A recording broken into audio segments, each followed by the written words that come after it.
pense que ce salon est important parce que quand on exerce comme moi un métier qui pendant très longtemps a été réservé aux hommes, même si les choses évoluent, il reste encore un long chemin à parcourir. Et ce salon peut être le moyen de démontrer que les femmes, par leurs compétences et leur dynamisme, peuvent accéder à ces métiers-là et également exercer des fonctions électives et représenter leur profession.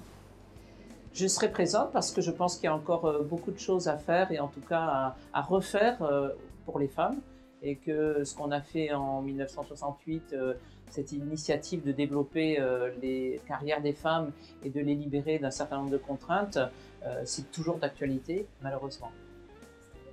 Je participe à ce salon car j'aimerais que l'entrepreneuriat au féminin ne soit plus une exception mais devienne une banalité. Ma recette, le travail, l'humilité, la curiosité et le goût des challenges. Quand on voit le salon Via Femina qui s'installe à Marseille, qui vient à Marseille, que ce sont des femmes qui vont se mobiliser justement pour qu'il y ait des stands, pour que les femmes puissent s'exprimer, moi je suis très heureuse. Et je vois qu'à l'intérieur de cette manifestation, il y aura des femmes chefs d'entreprise, il y aura toutes sortes de femmes. Donc le métier d'homme, c'est pas parce qu'une femme fait un métier d'homme qu'elle se prend pour un homme. Au contraire, elle se sent plus femme. En tant que femme chef d'entreprise, nous sommes vraiment impliquées dans la vie économique et professionnelle. Et donc à ce titre, il nous paraissait important d'être présente sur l'événement Via Femina pour montrer notre force collective, montrer que nous savons être solidaires, engagés et réunis et faire bouger les choses dans notre sens, dans le sens des femmes. Je crois que de l'échanger surtout avec des personnes qui sont en attente d'une parole, d'un message, c'est intéressant. Ce salon est important pour que la question de la femme, l'égalité homme-femme ne s'arrête pas. Et les questions sont encore de plus en plus importantes et se dire que ce combat est un combat de tous les jours pour ne pas reculer.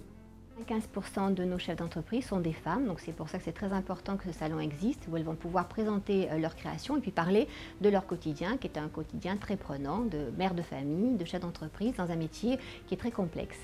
Je pense que ce salon Via Femina va être important pour montrer que les femmes sont capables d'avoir des responsabilités, mais pour avoir des responsabilités, il faut aussi qu'elles montrent leur disponibilité, ça je pense que c'est important. Et puis il va pouvoir aussi montrer qu'il y a des métiers qui étaient jusqu'à présent réservés aux hommes et que les femmes vont pouvoir intégrer. C'est une plateforme de confrontation d'expériences qui peut être très riche et qui aboutira certainement à la création de solidarité entre les femmes, tant en ce qui concerne l'exercice professionnel qu'en ce qui concerne leur vie privée. Échanger, partager des expériences avec des femmes, je trouve ça très intéressant. J'ai moi-même créé un festival d'arrêt d'humour au féminin il y a 17 ans et je pense que ce salon sera essentiel à Marseille.